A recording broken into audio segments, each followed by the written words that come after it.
আমার বাইরে যারা মারছে ফাঁসি চাই, আমি ফাঁসি চাই।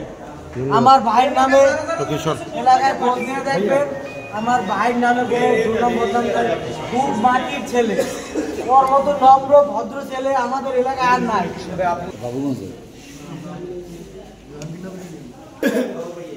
কেটা মারছে? ভাই মারছে, আবুল মারছে, তারপরে আমির মারছে, তারপর ফিরোজ আছে, শাকিল আছে, রাসেল আছে, এমদাদুল, শান্তরা, আরো অনেক গেছিল, ওরা একলা গেছিল। ওরা ভাই রান্না লইছে, অষ্টমত লইছে ভাই, সুজি এটা আমার দোস্তরে মারিলে এক লাগে প্রোগ্রাম করছি ভাই। কি লইয়ে বাজলে?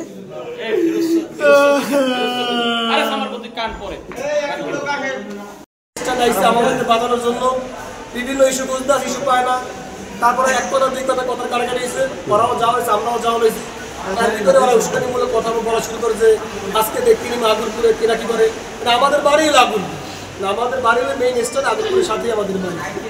ওরা আমাদের দলের মাঠে গেছে, একটা প্রথম স্টেশনে ওই স্টেশনে গেছে কলেজ হয়েছে শেষ। আমি মোদির প্রশ্ন করি, আমরা শুনেছি নাকি এই যে আমরা হ্যারাসমেন্ট করার জন্য, মানে ওরা সবসময় আমাদের কিছু লাগিয়ে থাকে, সবসময় ওরা রাজনৈতিকভাবে আমাদের মানে পারে না, মানে হ্যারাসমেন্ট করে রাজনৈতিকভাবে আমাদের মাঠে পারে না, বিধায় ওরা বিভিন্নভাবে ওরা হ্যারাসমেন্ট করে। যেমন আমাদের গ্রুপের শান্ত আছে, এমদাদুল আছে, এই মাইরের সাথে ওরা যে হত্যা করছে, হত্যার সাথে আউয়াল হলো জড়িত, আউয়াল, তারপর আমির, ফিরোজ, তারপরে রাসেল, তারপরে হলো জহিরুল, এমদাদুল, তারপর শান্ত, শাকিল। এরা কি করে? এরা কোন দলের সাথে জড়িত? এরা হলো এরা হলো ভাই সন্ত্রাসী সংগঠন, মূলত এরা হলো দলের সাথে জড়িত না।